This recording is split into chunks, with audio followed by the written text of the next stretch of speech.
제목 집 한 채 믿었다가 무너졌습니다. 부동산 몰빵형의 진실. 부동산은 배신하지 않는다? 집만 있으면 노후는 걱정 없다? 안녕하세요. 오늘은 우리 사회에 아주 익숙한 말 한마디에서 시작해 보려 합니다. 집 한 채만 있으면 된다. 노후엔 부동산이 최고야. 하지만 그 믿음이 당신의 노후를 위험에 빠뜨릴 수도 있다는 것 혹시 생각해 보신 적 있나요?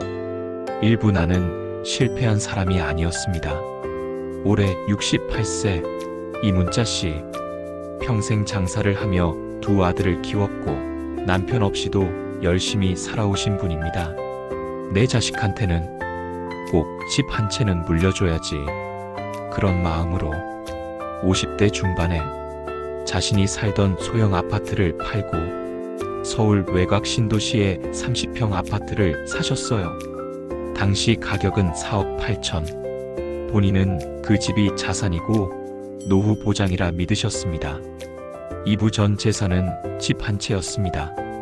이 씨는 별다른 연금도 없었습니다. 국민연금 수령액 월 52만 원. 그 외에는 월세도 없고 금융자산도 거의 없었죠. 그래도 집이 있으니까 최악의 경우엔 전세 주거나 팔아서 작은 집으로 옮기면 되지. 그 믿음 하나로 60대를 맞이했습니다. 3부 고정비, 생활비, 그리고 집값 하락. 하지만 시간이 지나면서 현실은 녹록지 않았습니다. 관리비 월 20만 원, 전기가스 수도 요금 15만 원, 식비 월 3,035만 원, 통신비, 보험, 교통비 등 기타 고정비 25만 원, 국민연금 52만 원으론 생활비가 턱없이 부족했죠. 결국 생활비 일부를 대출로 충당하기 시작했습니다. 한 달, 두 달, 신용카드 현금 서비스, 마이너스 통장. 그리고 그 시점에 신도시 아파트는 거래가 끊기며 가격이 하락하기 시작했습니다. 사부집을 팔고 싶었지만 팔리지 않았습니다. 2023년 이문자 씨는 결국 집을 팔기로 결정했습니다. 지금이라도 작은 빌라로 옮기고 남는 돈으로 월세라도 받고 살자. 하지만 매물이 쌓였고 3개월, 6개월, 1년이 지나도 아무도 집을 사지 않았습니다. 그 사이 이 씨의 대출 이자는 늘어났고 공과금도 연체되기 시작했습니다. 오부 왜 이런 일이 벌어졌을까? 이문자 씨는 부동산만 있으면 된다는 믿음에 몰빵했던 겁니다. 주요 원인 정리.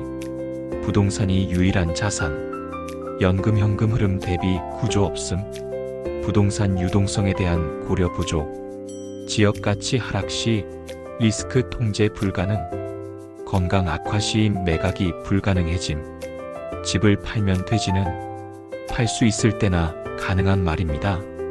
육부 현실 데이터가 말해주는 진실. 통계에 따르면 60세 이상 고령자 자산의 75% 이상이 부동산.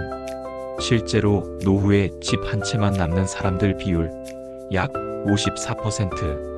이 중 월 생활비 부족으로 대출 중이거나 자녀 지원 요청 중인 비율 41%. 전국 고령자 부동산 보유자 중 집을 팔고 싶지만 팔지 못한 비율 38.7%. 2022 국토부 보고.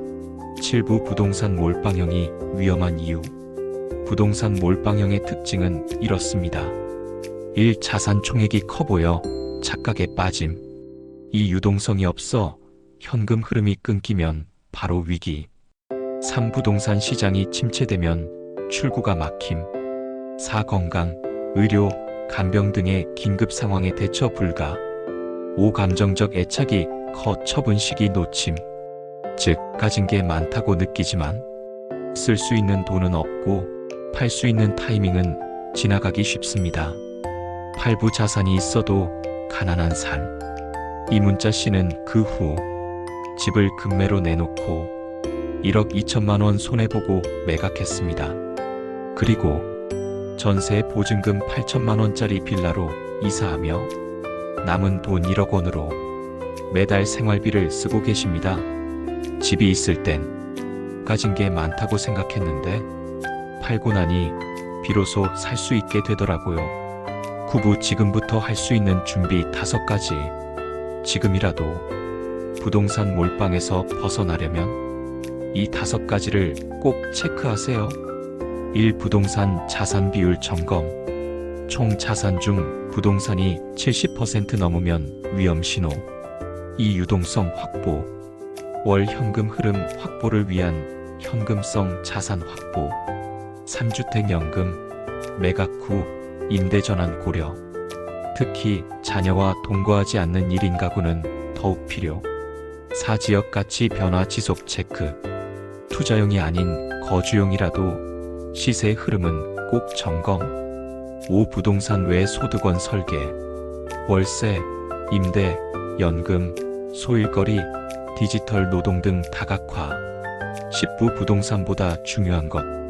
집은 나를 지켜주는 공간이지만 돈을 벌어주는 도구는 아닙니다.